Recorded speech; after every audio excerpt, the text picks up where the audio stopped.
আমার মজলিসের সূচনার পূর্বেই সকল মুমিনিনের অবগতির জন্য যে আগামীকাল অত্যন্ত গুরুত্বপূর্ণ একটি দিন, রোজে আরাফার দিন। যদিও সারাদিনই এই আমল করা যায়, কিন্তু জওয়ালের সময় অর্থাৎ জওয়ালের পরে অনেক তাৎপর্য রয়েছে, যার সূচনা প্রথমেই গোসল থেকে। মুস্তাহাব রয়েছে গোসল করে এই আমালগুলা আঞ্জাম দেওয়া। তো আমাদের সৌভাগ্য যে রোজে আরাফা এবং শুক্রবার একসাথে হওয়াতে আমরা একই গোসলে দুটা নিয়ত করতে পারবো। গোসল এমন একটি এহকাম যে এহকামে তাদাখুল রয়েছে, অর্থাৎ আপনি কয়েক নিয়তে একটি গোসল করতে পারেন। তো গোসলে জুমা এবং গোসলে আরাফা, রোজে আরাফা, সাথে সাথে গোসলে জিয়ারাতও নিয়ত করে নেওয়াটা উত্তম। জওয়ালের পরে যেহেতু কালকে জুমা রয়েছে, খুতবা হবে, নামাজ হবে। নামাজের পরে সাধারণত আমি 20-25 মিনিট আলোচনা করে থাকি। কালকে হয়তো সে আলোচনা করব না। নামাজ সম্পূর্ণ করেই আমরা আমালে আরাফা শুরু করব। দোয়ায়ে আরাফা রয়েছে। দোয়ায়ে আরাফার পর 2 রেকাত নামাজ। প্রথম রেকাতে সূরা হামদের পর সূরা তাওহীদ, দ্বিতীয় রেকাতে সূরা হামদের পর সূরা কাফিরুন। দ্বিতীয় 4 রেকাত নামাজ রয়েছে, 2 সালাম, যেভাবে আমরা লাইলাতুল বারাতে পড়ে থাকি। প্রথম রেকাতে সূরা আল হামদের পর 50 বার সূরা তাওহীদ, দ্বিতীয় রেকাতেও সূরা আল হামদের পর 50 বার সূরা তাওহীদ। 2 রেকাত শেষ করে আবার 2 রেকাত, 4 রেকাত নামাজ। দোয়ায়ে আরাফা, এরপরেই হচ্ছে তসবিহ, 1000 বার তসবিহাতে আরবা বলা হয়। সুবহানাল্লাহ ওয়ালহামদুলিল্লাহ ওয়ালা ইলাহা ইল্লাল্লাহ ওয়াল্লাহু আকবার। 1000 বার দরুদ আর 1000 বার ইস্তিগফার। তারপরে জিয়ারতে ইমামে হুসাইন আলাইহিস সালাতু ওয়াস সালাম। তো আমরা আগামীকাল দুটি জিনিস আমরা মসজিদে দুটি আমল করব। বাকিটা ব্যক্তিগতভাবে আপনারা আমল করবেন। 1, দোয়ায়ে আরাফা অনুষ্ঠিত হবে। 2, জিয়ারতে আশুরা, রোজে আরাফা পড়া হবে। তারপরে 2 রেকাত নামাজ আর 2 রেকাত করে 4 রেকাত নামাজ। তসবিহগুলো এগুলা কালকেও ইনশাআল্লাহ রিপিটলি বলে দেব। সকলে বাসায় গিয়েও করতে পারবেন, মসজিদে অবস্থান করেও করতে পারবেন। তাহলে আমাদের আধা ঘন্টা থেকে 40 মিনিটের মধ্যে ইনশাআল্লাহ আমাদের এই আমলটা আমরা সম্পূর্ণ করতে পারবো। আশা করি সকলেই কালকে জুমার নামাজের পরপরই আমাদের সাথে একসাথে আমরা আমাল করব। অত্যন্ত গুরুত্বপূর্ণ একটি দিন রোজে আরাফা। আল্লাহ রাব্বুল আলামিন আমাদেরকে তৌফিক দান করুন যে এই গুরুত্বপূর্ণ দিনকে যেন আমরা মূল্যায়ন করতে পারি। আগামীকালকে রোজাও কিন্তু অনেক তাৎপর্যপূর্ণ। যদি কেউ রোজা রাখতে চান, রোজা রাখতে পারবেন। আর তারপরের দিন তো ঈদে কোরবান। আল্লাহ রাব্বুল আলামিন আমাদেরকে রোজে আরাফাকে মূল্যায়ন করার তৌফিক দান করুক। সালাওয়াত পড়েন মুহাম্মদ ওয়া আলে মুহাম্মদ।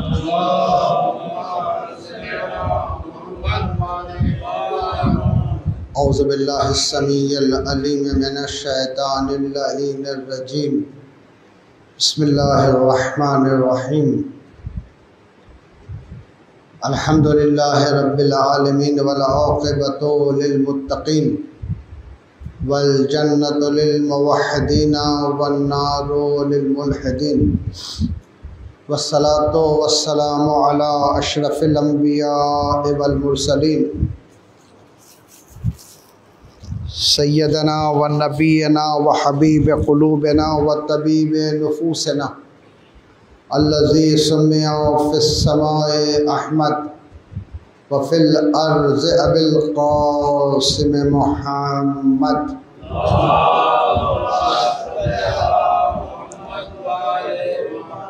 वस्सलातु वस्सलाम व तहिय्यतु वल इकराम अला अहले बैतिह तय्यबीन अत्ताहिरीन अल-मासूमीन अल-मज़लूमीन व सहबिहिल मुंतजबीन अला लानतुल्लाहि अला अदाइहिम अजमईन मिन यौमिना हाज़ा इला क़यामि यौमिद्दीन। बिस्मिल्लाहिर रहमानिर रहीम। कुंतुम खैरा उम्मतिन उखरिजत लिन्नास तामरून बिल मारूफ व तनहौना अनिल मुनकर। सलवात पढ़ुन मोहम्मद व आले मोहम्मद।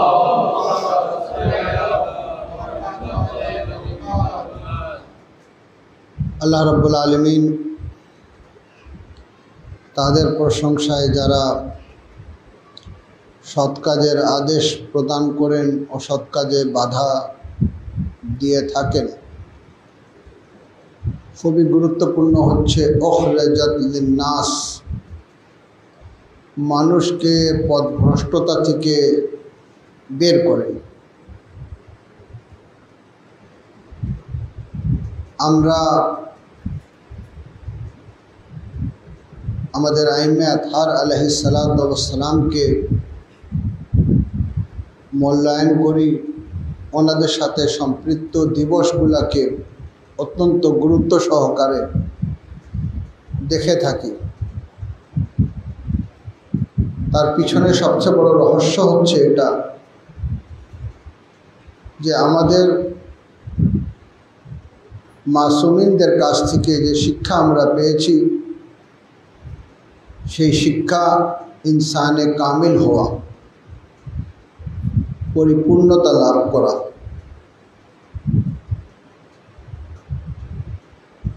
আমরা শুধু আইম্মে আতহার আলাইহিসসালাতু ওয়াসসালামের জীবনী না, বরং পূর্বের আম্বিয়া, যেগুলোকে আল্লাহ রাব্বুল আলামিন আহসানুল কিসাস হিসাবে কোরআনে স্পষ্ট করেছেন। আমরা শরীয়তে মুহাম্মদ মুস্তাফা সাল্লাল্লাহু আলাইহি ওয়া আলিহি ওয়াসাল্লামে অবস্থান করছি, যার একটি গুরুত্বপূর্ণ বিধান হচ্ছে হজ। আজকে লাখ লাখ হাজিরা আরাফাতে অবস্থান করছেন। রুকনে আজমে হজ, এই হজকে কেন্দ্র করে রাহবারে মুআজ্জম ইনকিলাব অত্যন্ত গুরুত্বপূর্ণ খুতবা দিয়েছেন যে হজের শিক্ষা এমন না যে আমরা ইহরাম পরে মক্কায় গিয়েছি, হজ করে বাসায় চলে আসলাম, সেখানেই হজ সমাপ্ত হয়ে গেল। না, এখানে অনেক গুরুত্বপূর্ণ দর্শন নিহিত রয়েছে। তাওয়াফ, তাওয়াফে দায়েম, অর্থাৎ 7 চক্কর দিয়ে আপনি তাওয়াফে হজ করেছেন, কিন্তু আপনার দৃষ্টিতে থাকতে হবে যে আপনার সারা জীবনটা যেন এই বাইতুল্লাহকে ঘিরেই যেন থাকে। এটা হচ্ছে তাওয়াফ, তাওয়াফে দায়েম, অর্থাৎ কন্টিনিউ আপনার দৃষ্টিতে থাকা যে আমার সব কিছু কিন্তু আল্লাহকে ঘিরে। সে ওয়াহদাহু লা শরীকের প্রতি ঈমান এনেছি, তাকে কেন্দ্র করেই আমার জীবন, অর্থাৎ तवाफ़े मुअक्कत के तवाफ़े दायमे परिणत करा, এটা হচ্ছে হজের শিক্ষা। আমরা সাই করে থাকি সাফা ও মারওয়া, এটা হচ্ছে রুকনে হজ। কিন্তু সাইকে সাইয়ে দায়েম করা, অর্থাৎ সারাটা জীবন চেষ্টায় সাইতে নিজেকে নিয়োজিত রাখা, আল্লাহকে পাওয়ার জন্য, সেই আধ্যাত্মিকতা পাওয়ার জন্য, সেই মাসুমিনদের সিরাতকে অনুসরণ ও অনুকরণ করার জন্য, নিজের সৃষ্টিকর্তাকে চেষ্টার মাধ্যমে পেয়ে যাওয়া, চেষ্টার মাধ্যমে নিজের রবকে নিজের অন্তরে স্থান দেওয়া। এই চেষ্টা, কন্টিনিউ চেষ্টা। হাজেরা পানির জন্য চেষ্টা করছিলেন, কিন্তু একমাত্র পানি উদ্দেশ্য ছিল না, দৃষ্টি নিশ্চিতভাবে আল্লাহ রাব্বুল আলামিনের দিকে ছিল, যে কারণে ওনার সাই সফল হয়েছে। যদি দৃষ্টি আল্লাহর দিকে না থাকতো তাহলে ওনার সাইটা সফল হতো না। যে সাইয়ের রেজাল্টে হযরত ইসমাইলের পায়ের নিচে থেকে জমজম বের হয়ে আসলো, এই সাইটা সফল সাই হযরতে হাজেরা এই জন্য করতে পেরেছিলেন যে ওনার দৃষ্টিতে আল্লাহ ছিল।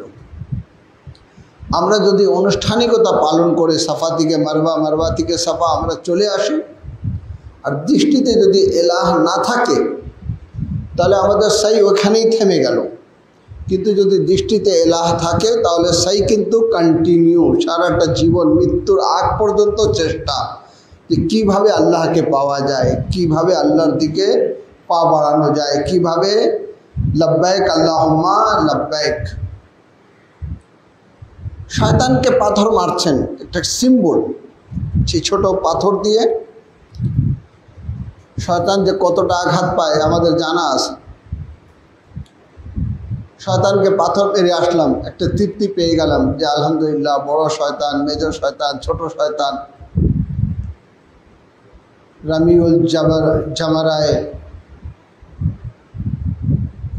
রামিউল জামরা করে আসছি, 3 শয়তানকে পাথর মেরে আসছি। কিন্তু বিষয়টা দৃষ্টিতে রাখতে হবে। ওখান থেকে একটি শিক্ষা রয়েছে, যে শিক্ষা হচ্ছে রামিউল জামরা কন্টিনিউ, মানে সব সময় শয়তানকে কাছে না আসতে দেওয়া। শুধু মেনায় পাথর মারলেই হবে না, ওইখান থেকে শিক্ষা নিয়ে আসতে হবে যে যাকে আমি মারছি, অর্থাৎ তাকে আমি আমার কাছে আসতে দেব না। সারাটা জীবন আমার এই চেষ্টা হতে হবে। তাহলে কি দাঁড়ালো? তাওয়াফে দায়েম, সাইয়ে দায়েম এবং রামিউ জামারা, এটাও কিন্তু দায়েম। যে আমরা ত্যাগ স্বীকার করি, কোরবানি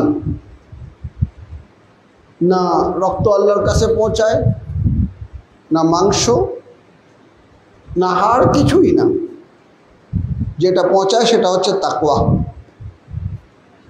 অর্থাৎ এখানে একটি শিক্ষা যে গোশত আমার কাজে আসলো না, কিন্তু আমি টাকা খরচ করলাম, নিশ্চিতভাবে একটি ত্যাগ। এই ত্যাগটাও কিন্তু দায়।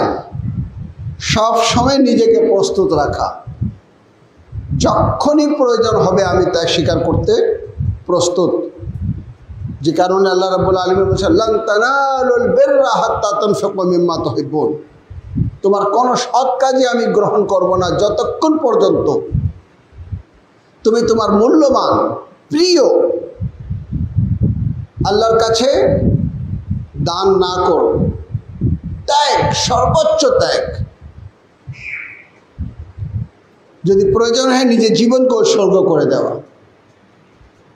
যদি প্রয়োজন হয় নিজে জিহাদের মধ্যে উপস্থিত হয়ে নিজের জীবন আল্লাহর পথে উৎসর্গ করে দেওয়া।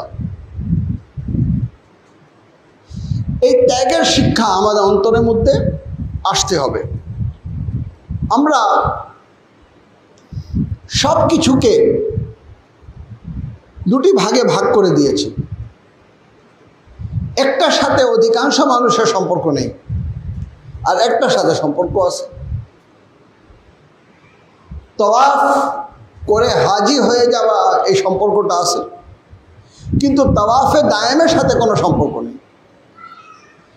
সাই করা হাজার রুকন আছে, সাই করে আসলাম, কিন্তু সাইয়ে দায়েমের সাথে কারো সম্পর্ক নেই, অধিকাংশ মানুষের নেই। খুব কমই আছে যারা ওইখান থেকে শিক্ষা নিয়ে আসে, সারা জীবন আল্লাহকে পাওয়ার চেষ্টায় জিহাদ অব্যাহত রাখে। শয়তানকে পাথর মেরে আসছে, নিজেই আবার শয়তানের রূপ ধারণ করে, নিজেই শয়তান হয়ে যায়। খুব কম বান্দাই রয়েছে যারা শয়তানকে চিনতে পেরেছে, কখনই কাছে আসতে দেয় না, সব সময় রামিউজ্জামারা করতে থাকে। কিছু বান্দা আছে যারা কুরবানির শিক্ষা নিয়েছে, মুস্তাহাব হলেও গুরুত্ব সহকারে করতে হবে, ওয়াজিব হলেও গুরুত্ব সহকারে করতে হবে। প্রশ্ন করা হয়, হুজুর ধার করে কোরবানি করা যাবে কিনা? কিছুদিন পরে টাকা হাতে আসবে, আদায় করে দেব। এত আগ্রহ এই কোরবানির প্রতি কেন? কেন?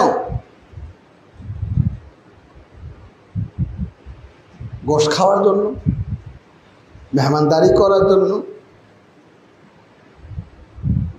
আত্মীয় স্বজনকে দেওয়ার জন্য, অর্থাৎ যতগুলো আমাদের দুনিয়াবি দিকগুলো রয়েছে এগুলাই আমাদের দৃষ্টিতে থাকে। যে কারণে আমাদের কোরবানি কিন্তু ওই আধ্যাত্মিকতা নিয়ে হয় না,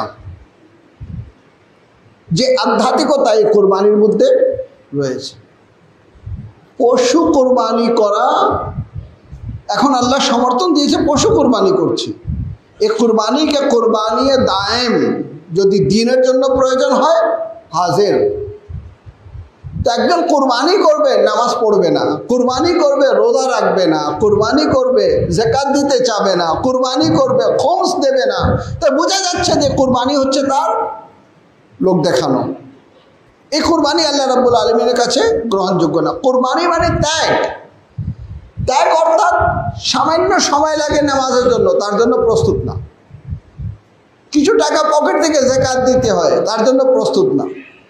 না খেয়ে ফজর থেকে লাইল পর্যন্ত থাকতে হয়, তার জন্য প্রস্তুত না। কোরবানি ঠিকই, আপনি দেখবেন কোরবানি অনেকে করেন, কিন্তু ফুরুয়াতের উপরে নামাজ, রোজা, হজ, যাকাত তাদের জীবনে অনুপস্থিত। তার কারণ এটা যে কোরবানির যে আসল জিনিসটা সেটা শিখেনি।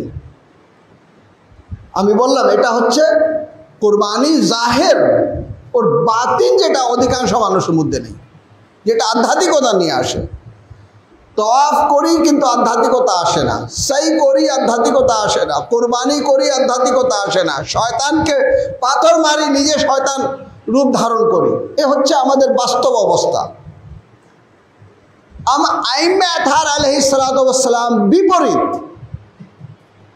এই যে লোক দেখানো, এগুলা থেকে আলাদা হয়ে ওনারা ইসলামের একটি বাস্তব রূপ আমাদের সামনে দাঁড় করিয়েছেন, যেটা দাঁড় করাতে গিয়ে ওনাদেরকে সর্বোচ্চ ত্যাগ স্বীকার করতে হয়েছে। প্রত্যেক ইমামকে শহীদ হতে হয়েছে। ইমামে হুসাইন আলাইহিস সালাতু ওয়াস সালাম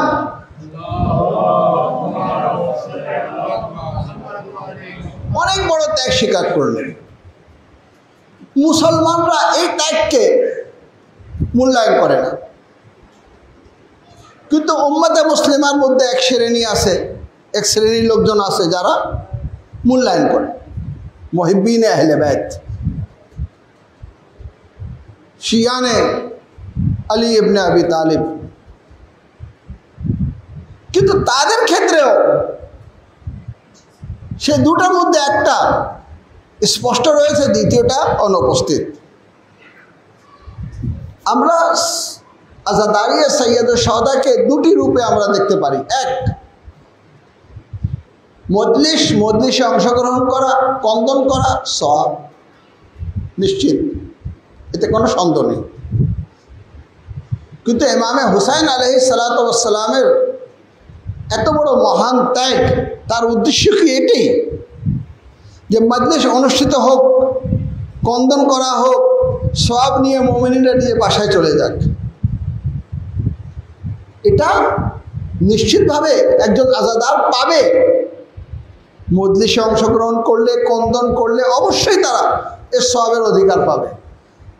কিন্তু ইমামে হুসাইন আলাইহিস সালাতু ওয়াস সালামের ত্যাগ জালিমের বিরুদ্ধে সোচ্চার হওয়ার শিক্ষা দেয়। ইমামে হুসাইন আলাইহিস সালাতু ওয়াস সালামের ত্যাগ মাজলুমের পক্ষে অবস্থান নেওয়ার শিক্ষা দেয়।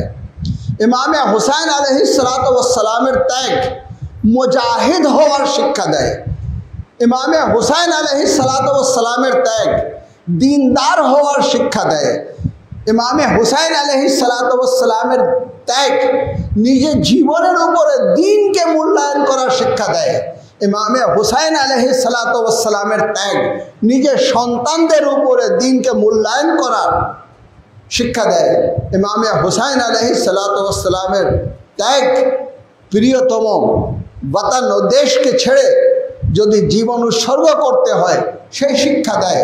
কিন্তু এই বাস্তব যে ইমামে হুসাইনের ত্যাগ, এটা কিন্তু আমাদের মধ্যে অনুপস্থিত। এখন যদি আমি বলি আপনার কাছে, হয়তো অনেকের কাছে এটা একটু প্রশ্ন আকারে দেখা দেবে যে উনি এই কথা বললেন, আমার পরোয়া নেই আমার কথায় কে সন্তুষ্ট হলো কে অসন্তুষ্ট হলো। ইসলামের যে বাস্তব রূপ সেটাকে কিন্তু আমাদের সামনে আমাদের আইম্মে আতহার আলাইহিস সালাতু ওয়াস সালাম তুলে ধরেছেন, আমাদের মারাজে এজাম তুলে ধরেছেন। আমি আজকে প্রশ্ন করতে চাই, আজকে আমাদের ইকবাল ভাই মতন বয়সে যারা রয়েছেন, যারা দিনদার না, হয়তো তারা বয়স বেশি হলেও মানে বিষয়টা হয়তো ওইভাবে অনুধাবন করেনি, গুরুত্ব দেননি। আমি মিম্বারে রাসূলে বলে ওয়াল্লাহ তাল্লাহ, যেটা কসমে শরঈ খেয়ে বলবো, যে ইমামে খুমাইনি রহমতুল্লাহ আলাইহ এই বিপ্লবের আগে যে শিয়াদের অবস্থা ছিল, শিয়াদের পরিচিতি ছিল, শিয়ার যে শক্তির বহিঃপ্রকাশ ছিল, শিয়ার যে তাকওয়ার বহিঃপ্রকাশ ছিল, শিয়া যে জালিমের বিরুদ্ধে রুখে দাঁড়াতে পারে, শিয়া যে মাজলুমের পক্ষে অবস্থান নিতে পারে, এই বিষয়টা কিন্তু স্পষ্ট ছিল না। আমরা অনেকে আলিম হলেও নিজের পরিচয় দিতাম না, শিয়া হলেও নিজের পরিচয় দিতাম না। মজলিস হতো, আওয়াজ বাহিরে যেত, যুবকদের মাতমের আওয়াজ বাহিরে যেত, রাস্তা দিকে মানুষ হেঁটে যেত, বলে ভাই কি, বলে শিয়া, মহরম আসছে, মহরমের খেলা হচ্ছে। কিন্তু ইমামে খুমাইনি রহমতুল্লাহ আলাইহ বিপ্লবের মাধ্যমে স্পষ্ট করে দিলেন, ইন মুহররম ও সফর আজকে ইসলামরা জিন্দে নিগে দাসতে আস। এই মুহররম ও সফর ইসলামকে জাগ্রত রেখেছে। মারজাইয়াত এত বড় একটি দায়িত্ব পালন করে ইমামে খুমাইনি রহমতুল্লাহ আলাইহ স্পষ্ট করে দিলেন। তো আজকে যদি ওদের কথাকে আমি মেনে নেই যে মারজাইয়াত মাযহাবে তাশাইয়ুতে নেই, মারজাইয়াতের কোনো প্রয়োজন নেই, সরাসরি ইমামকে অনুসরণ করতে হবে, ইমাম পর্দায়ে গায়বাতে রয়েছেন, হাদিস দেখো আর আমল করো। তো যদি ইমামে খুমাইনি রহমতুল্লাহ আলাইহকে যদি আমরা মাঝখান থেকে বের করে দিই, আমি তাদেরকে জিজ্ঞাসা করতে চাই, তোমার শিয়াত বিপ্লবের আগে কি ছিল? যা ছিল তার চেয়ে খারাপ হতো, এখন কোনো ক্রমে ভালো হতো না। আজকে যে পর্যায়ে মাযহাবে তাশাইয়্যু গেছে, এটা মারজাইয়াতের কারণে গেছে, এটা বেলায়েতের কারণে গেছে। তুমি হককে নাশনাস, তুমি আসল হক চিনোনি, যাকে বলা হয় নিমাক হারাম, মানে বাস্তবে নিয়ামতকে মূল্যায়ন করা। মান লাম ইয়াশকুরিল মখলুক লাম ইয়াশকুরিল খালিক, যে মখলুকের শুকরিয়া আদায় করতে জানে না, সে খালিকের শুকরিয়া আদায় করতে জানে না। তো ইসলামের দ্বিতীয় রূপ একটা হচ্ছে যেটা বাহ্যিক দৃষ্টিকোণ থেকে, যেটাকে আজকে অনেকে বলছেন হাদিস পড়ো আমল করো, মুস্তাহিদ কোনো প্রয়োজন নেই, মাসুমদেরকে অনুসরণ করো। ভাই মাসুমকে কিভাবে অনুসরণ করব? রেওয়ায়েতের মধ্যে জাইফ রয়েছে, রেওয়ায়েতের মধ্যে কবি রয়েছে, আমার সেই গবেষণা নেই, আমার সেই পড়াশোনা নেই, আমি কি করব? সে যদি নাও বলে তাও কিন্তু কোরআন বলে দিচ্ছে ফাসালু আহলে যিকর ইন কুনতুম লা তা'লামুন, জিজ্ঞাসা করো আহলে যিকরকে যদি তোমার জানা না থাকে। বলা হয়নি যাও হাদিস দেখো আমল করো। হাদিস দেখার জন্য, হাদিস বোঝার জন্য যে জ্ঞান প্রয়োজন, সেই জ্ঞান কোথায়? আজকে আমাদের জওয়ান অন্যদেরকে যারা মুস্তাহিদকে মূল্যায়ন করে তাকে মুকাসসির বলছে, মুকাসসির বলে মানে এক ধরনের টিটকারি করা হচ্ছে। কোরআন বলছে ফাসালু আহলে যিকর ইন কুনতুম লা তা'লামুন, আহলে যিকরকে জিজ্ঞাসা করো। কোরআনের বাতিন জানা ছিল আমাদের ইমাম মাসুমদের। মৌলায়ে কায়নাত আলী ইবনে আবি তালিব তিনি বলেছেন ওয়া ফিহা ৭০ বাতনা, এই কোরআনের ৭০টি বাতিন রয়েছে। তো কোরআনের বাতিন যদি জানতে হয় ইমামের কাছ থেকে জেনে নাও, আর হাদিসের বাতিন যদি জানতে হয় তাহলে মারজায়ে তাকলিদের কাছ থেকে জানো। সালওয়াত পড়েন মুহাম্মদ ওয়া আলে মুহাম্মদ।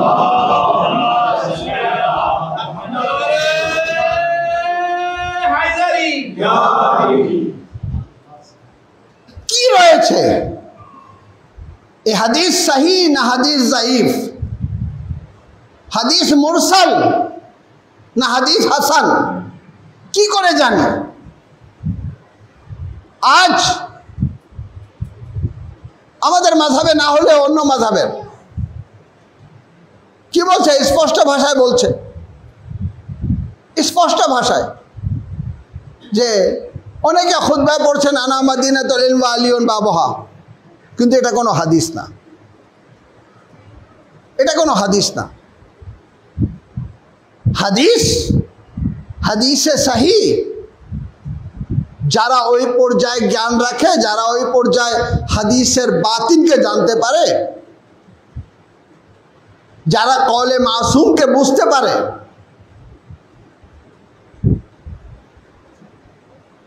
কওলে মাসুম দুটি দিক রয়েছে,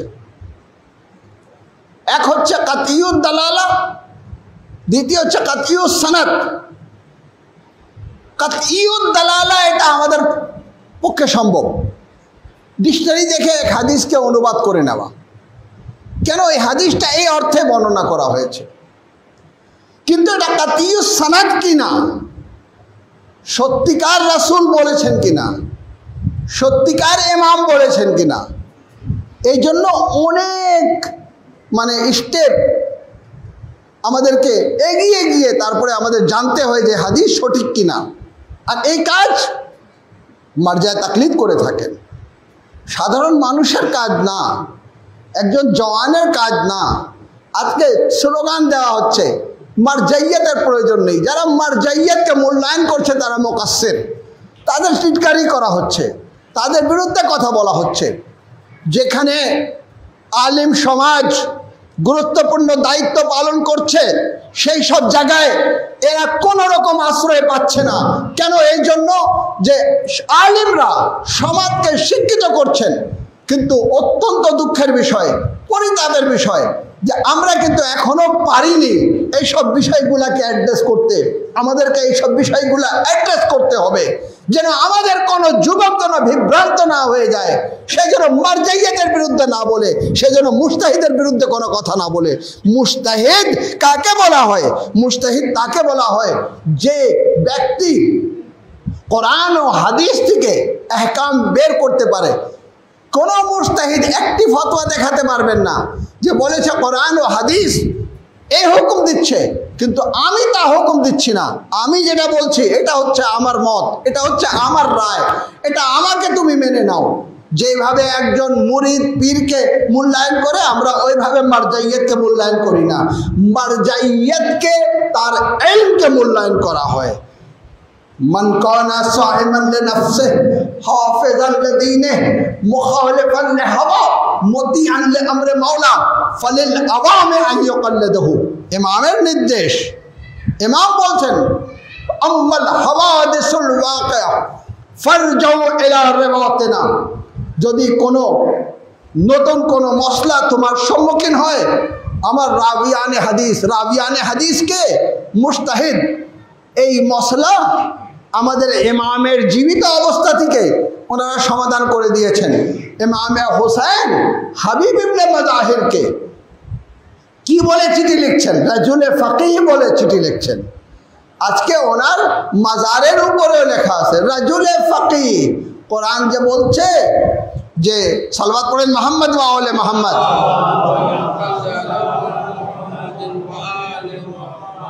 আরেকবার উচ্চ কণ্ঠে সালাওয়াত পড়ুন মুহাম্মদ ওয়া আলে মুহাম্মদ। কোরআন যে আমাদেরকে বলছে যে লওলা নাফারা মিন কুল্লি ফিরকাতিন মিনহুমুত তায়েফা, কেন তোমাদের মধ্য থেকে একটি দল বের হচ্ছে না? কিসের জন্য বের হবে? লিয়াতাফাক্কাহু ফিদ্দীন, দ্বীনে তাফাক্কুর জন্য, ফাকিহ হওয়ার জন্য। তো ফাকিহ হওয়ার নির্দেশ কোরআন দিচ্ছে। ইমামের উপস্থিতিতে ফাকিহ রয়েছে, তো ইমামের অনুপস্থিতিতে ফাকিহ থাকবে না। সালাওয়াত পড়েন মুহাম্মদ ওয়া আলে মুহাম্মদ।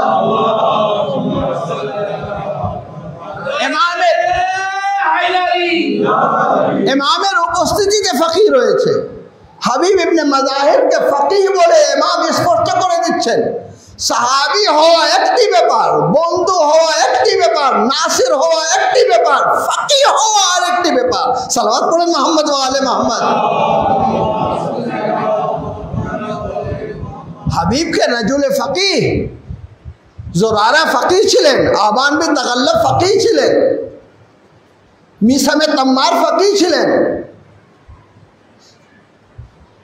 এনারা রশায়েদে হাজারির ফাকিহ ছিলেন।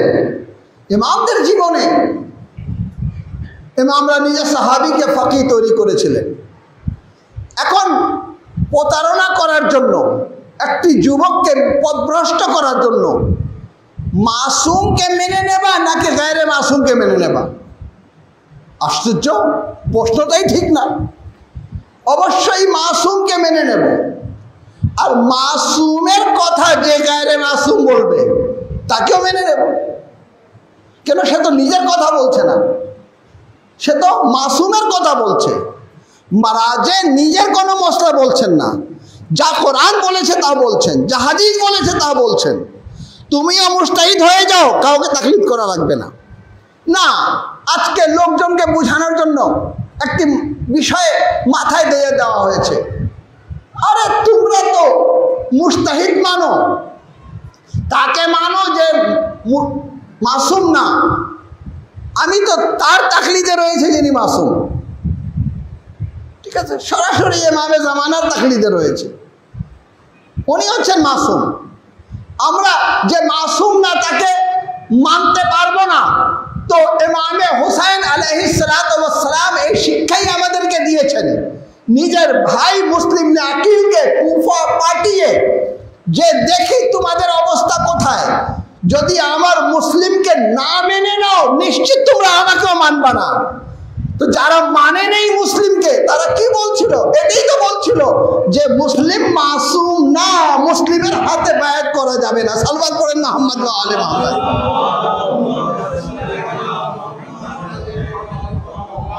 হযরত মুসলিম ইবনে আকিল যেভাবে ইতিহাস বলে 15ই রমজান তিনি কুফায় পৌঁছে গেলেন।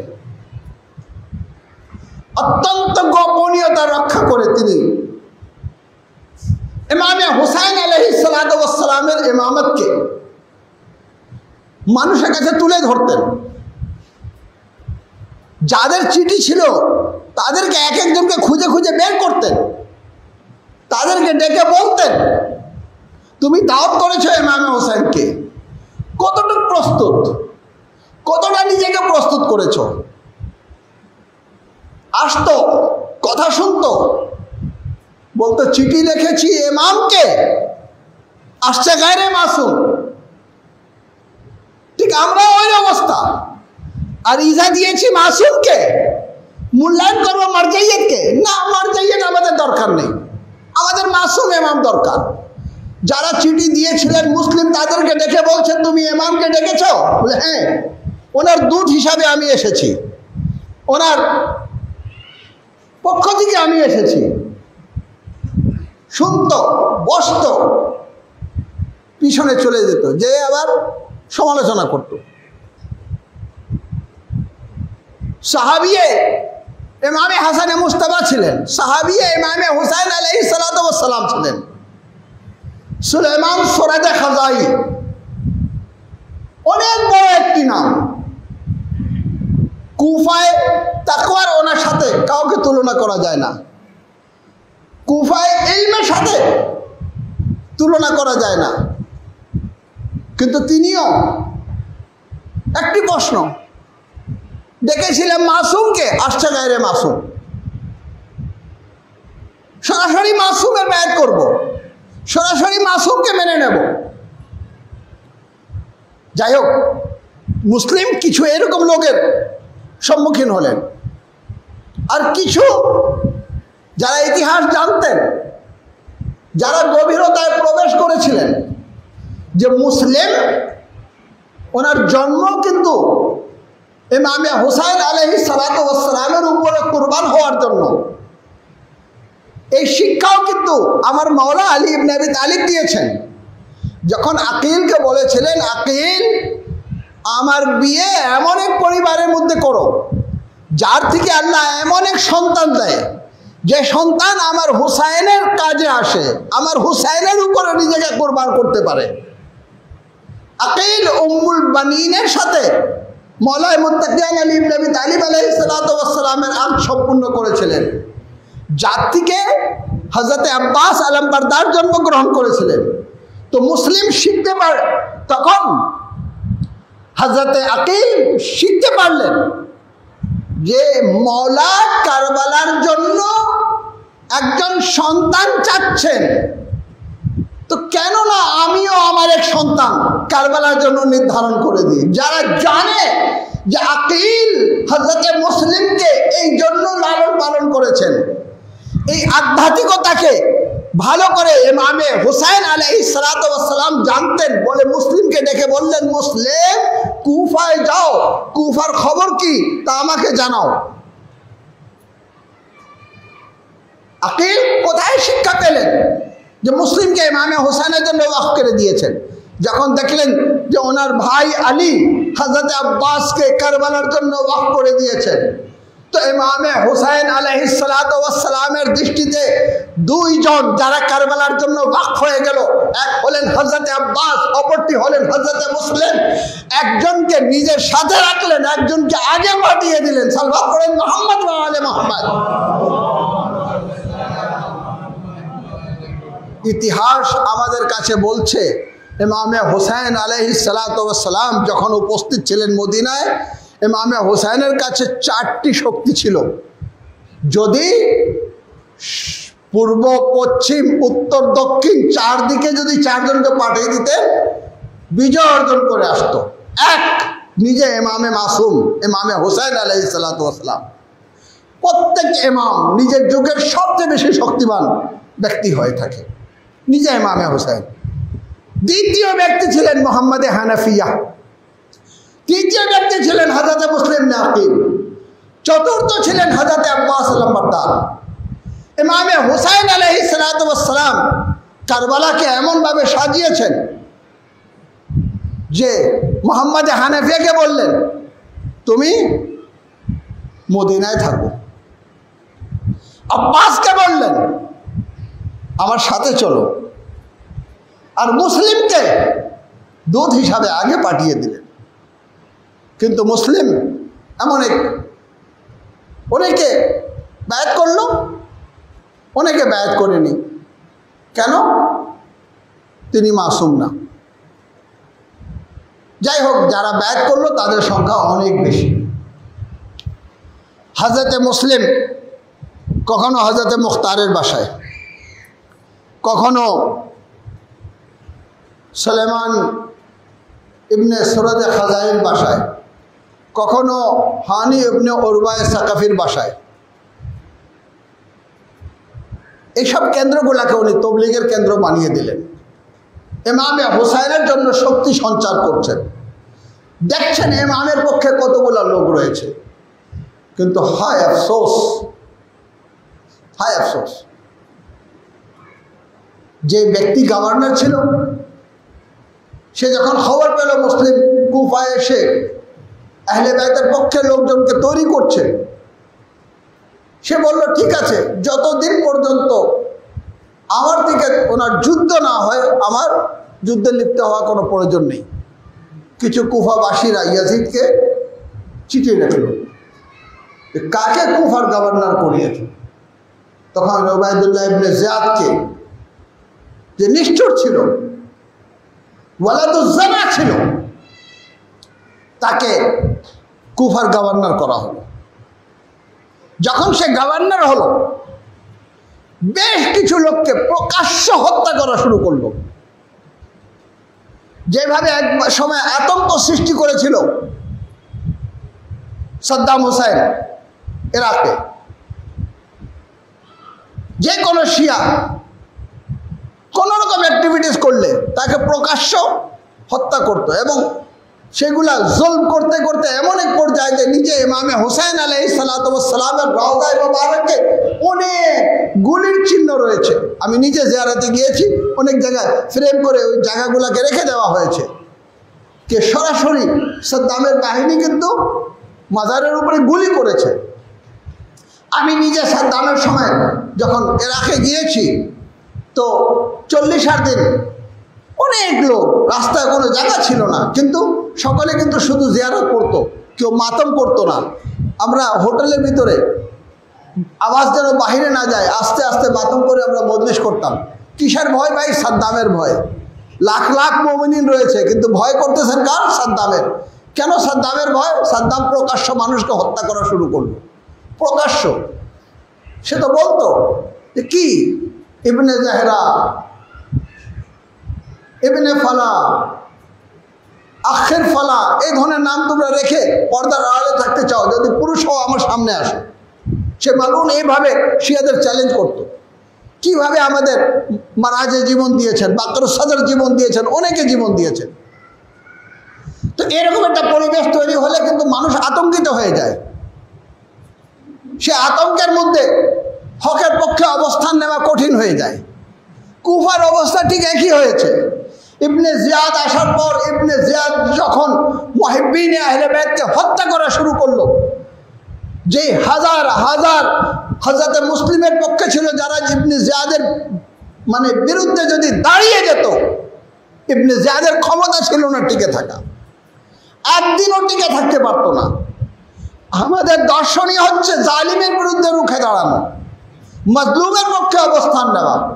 কিন্তু কত পরিতাপের বিষয়, মৃত্যুর ভয় এমনভাবে এক আতঙ্ক সৃষ্টি করেছে যে আর কেউ উবাইদুল্লাহ ইবনে জিয়াদের বিরুদ্ধে রুখে দাঁড়াচ্ছে না। যখন সে জানতে পেরেছে যে মুসলিমের আসল উদ্দেশ্য হচ্ছে ইমামে হুসাইনের আগমনের ক্ষেত্র তৈরি করা। আপনারা ক্লান্ত হচ্ছেন না তো আমার? কেন আমি অত্যন্ত আজকে গবেষণামূলক একটি মানে বক্তব্য রাখার চেষ্টা করছি, যেটা ইনশাল্লাহ আমাদের পথ প্রদর্শক হয়ে থাকবে। সাল্লাল্লাহু আলাইহি মুহাম্মদ ওয়া আলি মুহাম্মদ। যদি মনে করেন যে ক্লান্তি ফিল করছেন, ওইভাবে মানে যে নারে হায়দারির যে মজলিস, ওইভাবে হয়তো আলোচনা করছি না আজকে। সাল্লাল্লাহু আলাইহি মুহাম্মদ ওয়া আলি মুহাম্মদ। মৃত্যুর ভয়, মৃত্যুর আতঙ্ক এমনভাবে সৃষ্টি হয়েছে, যদি ওই সময় সবাই ঐক্যবদ্ধ হতো ইবনে জিয়াদের বিরুদ্ধে, ইবনে জিয়াদ টিকে থাকা সম্ভব ছিল না কোনো জালিমের বিরুদ্ধে। যদি মাজলুম রুখে দাঁড়ায়, মাজলুম থাকতে পারে না। আল্লাহ রাব্বুল আলামিন সাহায্য করবেন, ইন তানসুরুল্লাহ ইয়ানসুরকুম ওয়া ইউসাব্বিত আকদামাকুম। আল্লাহ সাহায্য করবেন। কিন্তু এমনভাবে আতঙ্ক সৃষ্টি হলো ইবনে জিয়াদের, যে কারণে মুখতারে সাকাফি কারাগারে, হানি ইবনে উরওয়ায়ে সাকাফি নিয়ে যাওয়া হলো। যখন হানি ইবনে উরওয়ায়ে সাকাফিকে নিয়ে যাওয়া হলো, তখন কুফিদের মধ্যে একটু চেতনা জাগ্রত হলো। কেন? মুসলিম ছিলেন মদিনার, কিন্তু হানি ছিলেন কুফার। ঠিক আছে, আজকে আমি যেহেতু আমি খুললাম না, যদি আর একজন আসে তো বলবে না আমরা সবাই একে সাপোর্ট করবো, কেন হচ্ছে খুলনার অধিবাসী, এনি তো হচ্ছেন চিটাগাংয়ের, এনার পক্ষে আমরা যাব না। এটা কিন্তু একটা হয়ে থাকে মানুষের মধ্যে। ঠিক এইভাবে হানি ইবনে উরওয়ায়ে সাকাফিকে যখন নিয়ে যাওয়া হলো, তখন কুফিরা হানি ইবনে উরওয়া সাকাফিকে মুক্ত করার জন্য আসে ইবনে জিয়াদের বাসা ঘিরে ফেলল। হায় আফসোস, মুসলিমকে সাথে নিয়ে তারা যদি ব্যাক করত, কিন্তু তাদেরকে আশ্বস্ত করা হলো যে হানি জীবিত আছেন, তোমরা ফিরে যাও। তারা ফিরে আসছে। তারপরে হযরতে হানি ইবনে উরওয়া সাকাফিকে শহীদ করা হলো। কারবালার এই যাত্রায় প্রথম শহীদ হচ্ছেন হানি ইবনে উরওয়া সাকাফি। এরপরে এমন এক অবস্থার সৃষ্টি করা হলো যে ইবনে জিয়াদ ডাক দিয়ে বলতো যে কে আছে হুসাইনের পক্ষে, দেখি আসো, বের হয়ে আসো, আসো রাস্তায় আসো, স্লোগান দাও, হুসাইনের পক্ষে অবস্থান নিচ্ছ। কেউ সকলে বলছে নামাজ পড়ো, রোজা রাখো, হজ করো, যাকাত দাও। মসজিদের মধ্যে নিজের জীবনকে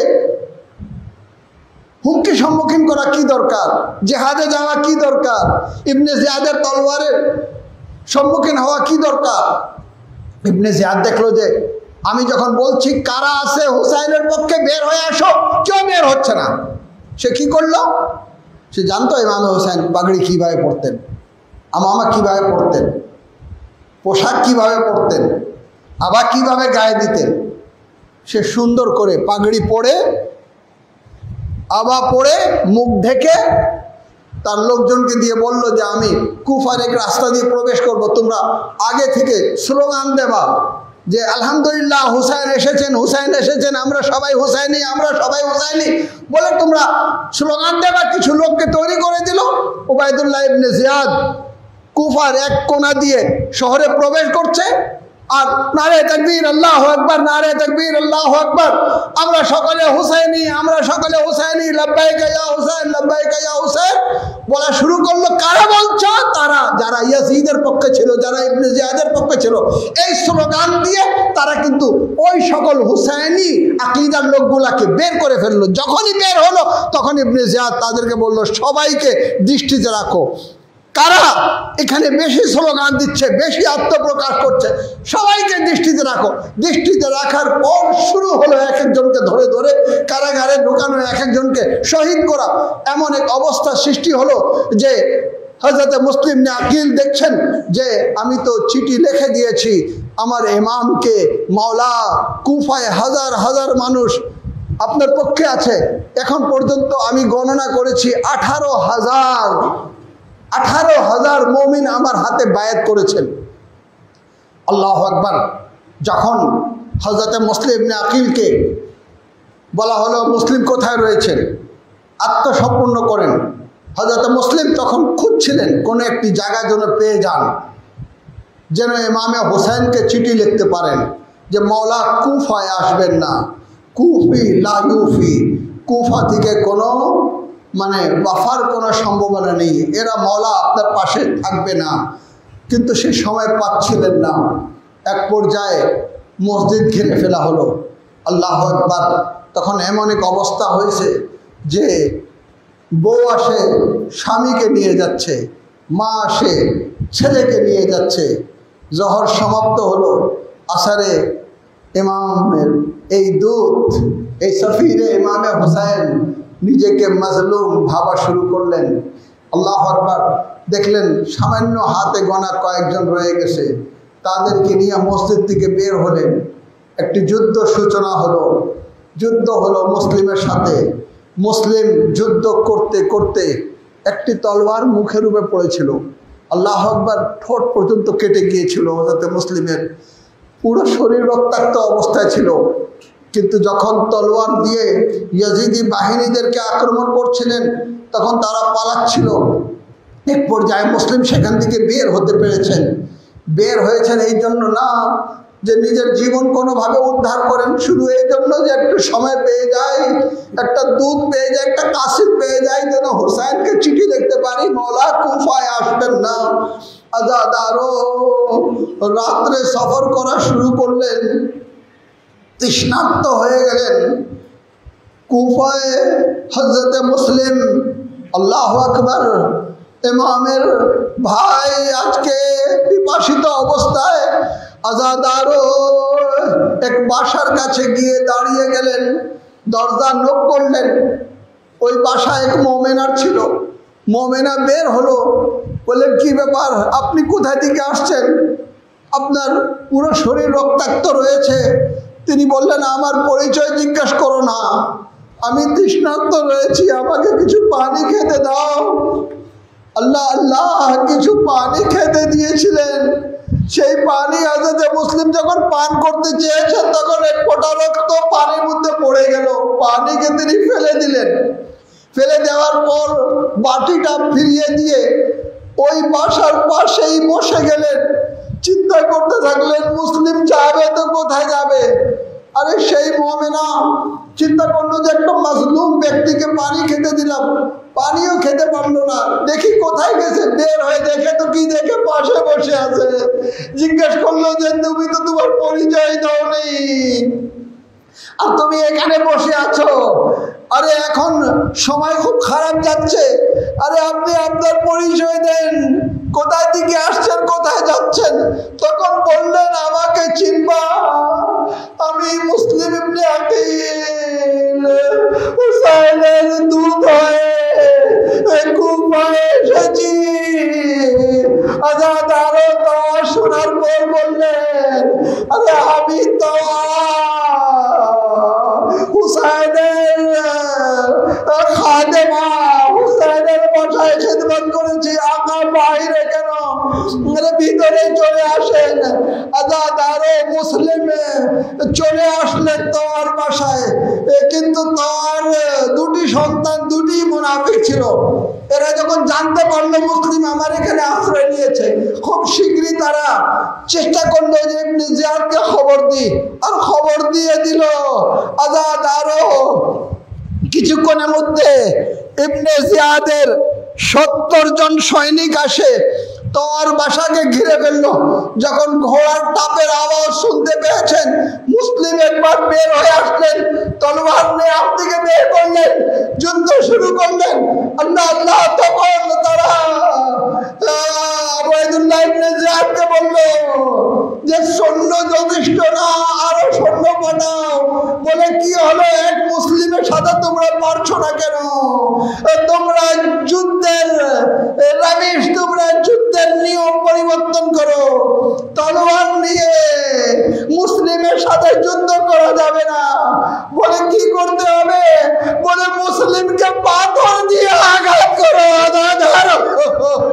আরে মুসলিম দাঁড়িয়ে রয়েছে, চারদিক দিয়ে পাথর আসা শুরু হলো। ইমামে হুসাইন আলাইহিস সালাতু ওয়াস সালামের এই দূত সম্পূর্ণভাবে আহত হয়ে গেল, আর দাঁড়াতে পারছে না। জমিনে কুফার উপরে আজাদ আরো জমিনে কুফায় যখন পড়ে গেলেন তখন এসে তারা ধরে নিল, দেখলো এখনো মুসলিম জীবিত আছেন। উবাইদুল্লাহ ইবনে জিয়াদের দপ্তরে নিয়ে গেল, তার মাহলে নিয়ে গেল। তিনি একবার উবাইদুল্লাহ ইবনে জিয়াদকে দেখলেন, মাথা নিচু করে নিলেন। উবাইদুল্লাহ ইবনে জিয়াদ বলল তুমি সালাম করো নি? বলে সালাম দিও না আমার মাওলা।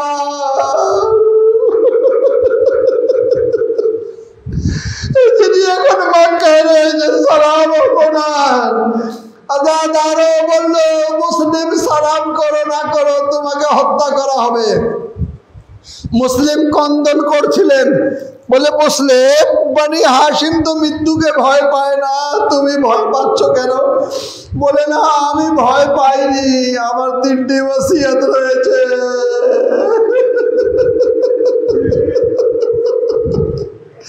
আমার 3টি ওসিয়ত রয়েছে। আমি কুফায় এসে ঋণী হয়ে গেছি, আমার জেরা, আমার তলোয়ার বিক্রি করে আমার ঋণ যেন পরিশোধ করে দেওয়া হয়। দ্বিতীয়, আমার 2টি সন্তান আমার সাথে রয়েছে, যাকে আমি হারিয়ে ফেলেছি। যদি কেউ পায় তাকে যেন মদিনা পৌঁছিয়ে দেয়, যেন তারা মদিনায় চলে যায়। আর তৃতীয় ওসিয়ত, আমি আমার মাওলাকে চিঠি লিখে দিয়েছি, মাওলা কুফায় আসুন।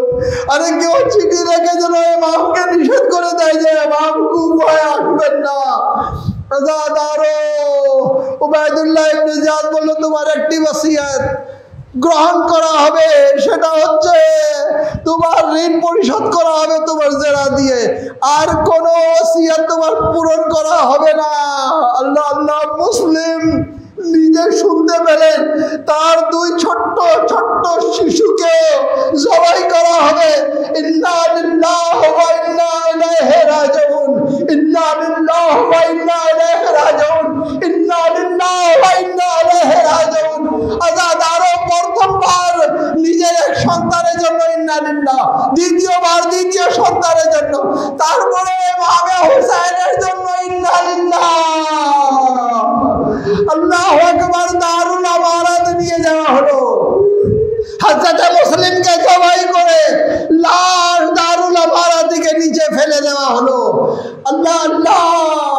তারপর দিন হচ্ছে ঈদুল আযহা, কিন্তু অবস্থা কি?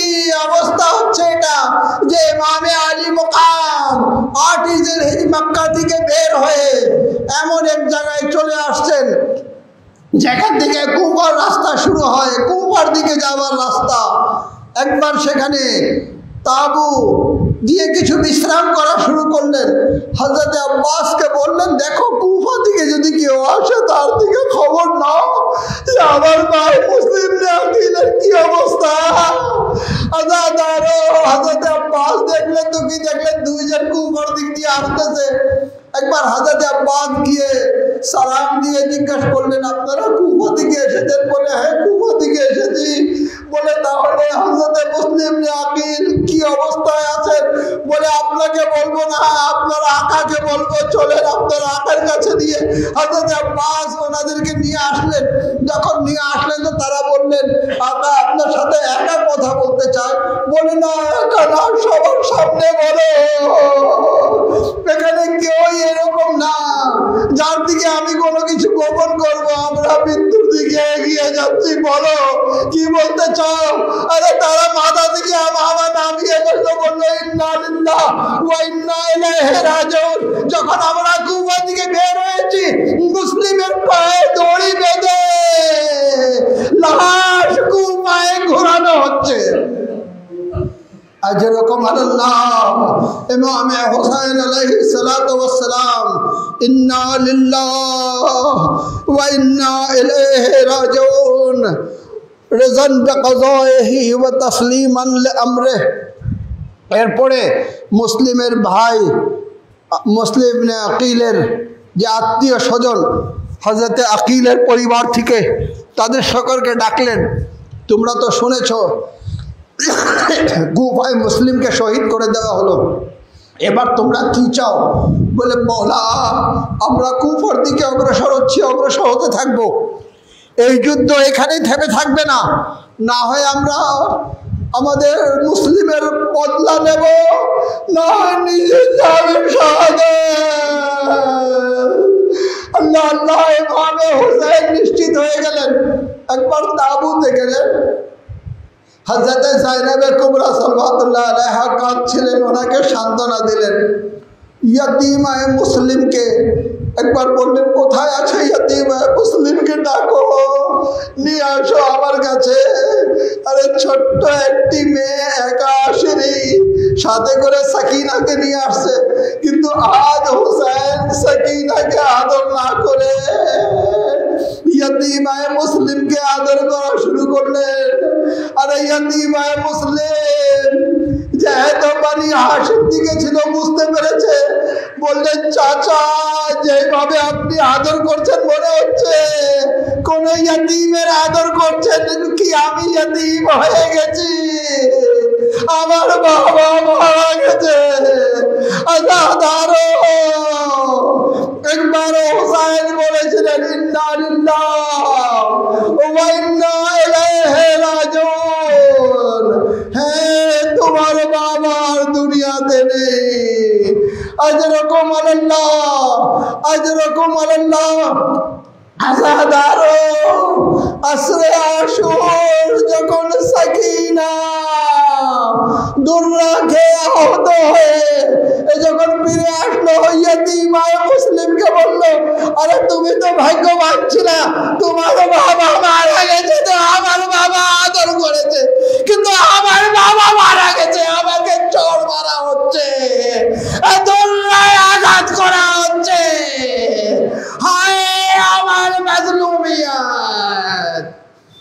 इन्ना लिल्लाह व इन्ना इलैहि राजिऊन।